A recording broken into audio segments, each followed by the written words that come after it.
Hi there, welcome to Don's Workshop. Today I'm going to be doing my review of the LEGO Ideas Orient Express. I'm going to start with some information out of the book here. There's quite a lot of information in the book, so I'll just cover a couple of things. So it's quite a bit here in the book, where you have meet the fan designer, French director and screenwriter Thomas Lejeune. It's quite a big description of what he did here. And then we have the laying the tracks to a new world. Here's just mentioning that during the Industrial Revolution, how trains and railways became the symbol of technological progress and political power, because we had the railway tycoons that took over a lot of stuff, and diplomatic breakthrough. And this is just about how luxury travel would cater to the upper class. And gateway to adventure, the capital city of the Ottoman Empire had become a popular new destination and inspiration for European artists and writers as a gateway to the mystery and allure of the Far East. As the European transcontinental train, the Orient Express lived up to its promise of adventure travel. So that's kind of, I guess, where it had a lot of people wanting to go out east. If these train cars could talk, and after a successful maiden voyage of the Orient Express in October 1883, the CIWL continues added new routes to its services over the next decades and well into the 20th century. And then we have a timeline here of things that happened with the Orient Express. The 1867, during a trip to the United States, Georges Nagelmakers discovers modern dining cars and sleeping cars and sees the potential to redefine travel. On October 4th, the Orient Express embarks on its maiden journey round trip from Paris to Constantinople. Returning on October 16th, 24 passengers are invited on this guest press trip to the shores of the Black Sea, where the last part of the journey is completed by steamboat. The Orient Express now connects Paris to Constantinople via Budapest, Belgrade, and Sofia in 67 hours and 46 minutes. And then in 1918, it just says, the legend says, the armistice of 1918 was signed on board the Orient Express, but in fact it was signed in a car belonging to another of the company's train's dining car, number 2419, in the Rethrons clearing in the forest of Compiègne. In 1919, inauguration of the Simplon Orient Express train from London to Paris to Constantinople via Italy, a collaborative initiative between allies. The route reflects the new geopolitical situation in Europe after the First World War, and continues with in 1922, a large number of cars were destroyed or confiscated during World War I, need to repair or replacement. Teak replaces steel where appropriate, and cars are upgraded with the signature midnight blue livery, which is what we get in this set. 1929, for days, a snowstorm traps the Orient Express in the Turkish town of Cherkeskoy. The event inspires Agatha Christie's classic Murder on the Orient Express.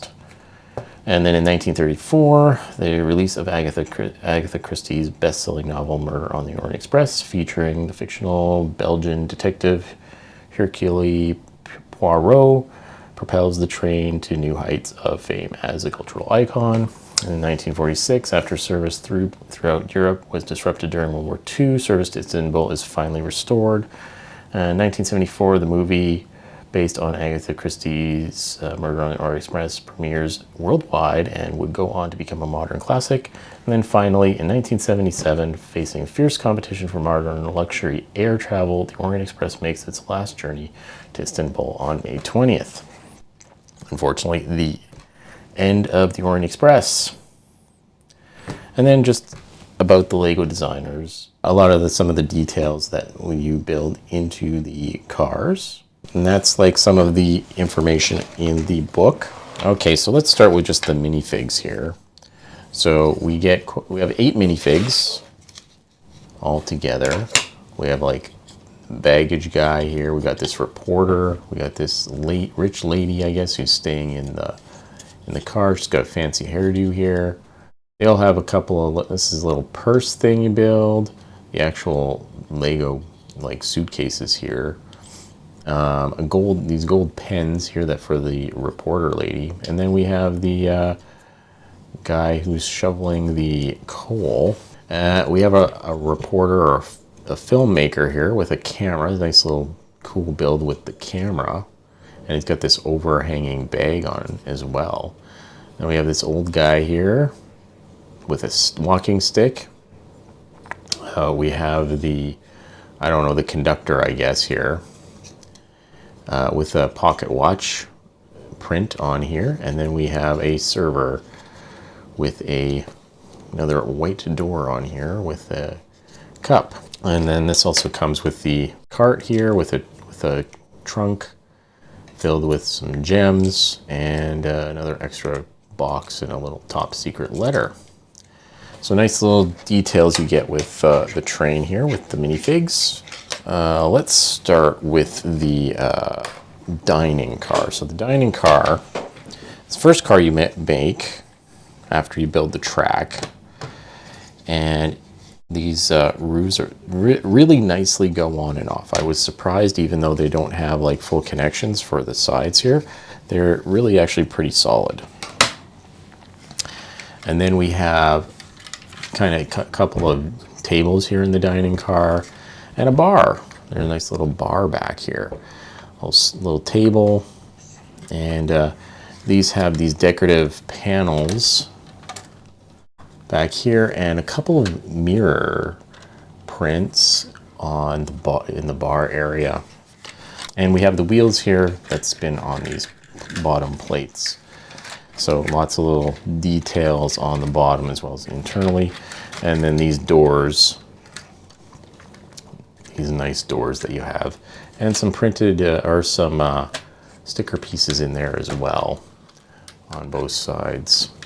So a little different on each side. This is the rear car, so it's got this red light on the back as well, which is a little different than the other ones. And then the doors on, that's just wide open over here. So not too complicated, but a pretty nice details for you to set the stage with some of the minifigs. Then we have these those come off pretty easy with the connection points.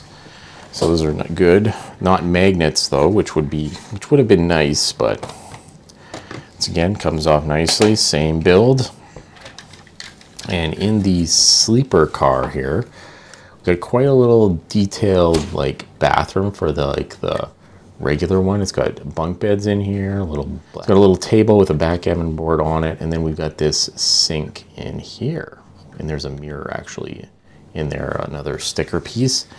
Then in the large cabin here, you got this large bed, a big desk, a couch, and we got the big bathroom in here with the details for the toilet and the sink and everything in here. So that's quite a stark difference between the two. That's taking about 2.5 times more space as a sleeper car for the lesser amount of money, I'm guessing, for the luxury car. Once again, these roofs go on very nicely. Now the windows for both these cars were a little tricky because when you put together the floor is just slightly likes to bend in a bit of a U this way, so it makes it so that the windows didn't want to go in because you build them sideways and you put them in sideways. So that was an interesting little challenge to deal with. And then once again, we have the doors here and the stickers in there as well. Same thing as the other car. And then we come to the tender. Yeah, so the tender has this space in here that I think would be for a battery, and that you could probably replace the bottom wheels with powered wheel in here so that it can power the train, or because there is not really a place to put powered wheels on here. So they must go on the tender if you would like to power it. It's got a little door in here. These little kind of lockers or to keep the coal from going off to the side. You've got this little detail, this ladder, which is quite neat way to build the ladder, those bar pieces on its side. And that's pretty neat piece there. And then finally we have the locomotive. As you can see, the wheels are all connected with the bars and they go around on both sides. So they actually are like alternating a little bit. They're not completely opposite, but they are pretty close. The front wheels kind of just move around here. They got a tile up there. They just kind of slide against tiles. It's got some nice details. Like if you don't know, like if you take this part off, you can see it's like they include like the holes, like what a real boiler would have. Like because all the tubes that would be in the boiler. And then they got some pretty nice details on the controls for this locomotive, right? As well as the door for the oven for the boiler. It's more of those gold pins were actually used for some details here. Anyway, it's really nice. Love the detail of the train. It's it's very long. As you can see, it has, because of the length of the passenger cars, it makes it very long. It's not so bad with the train, but the passenger car, or the locomotive, but the passenger cars are because they're very long, it just makes it be very long altogether.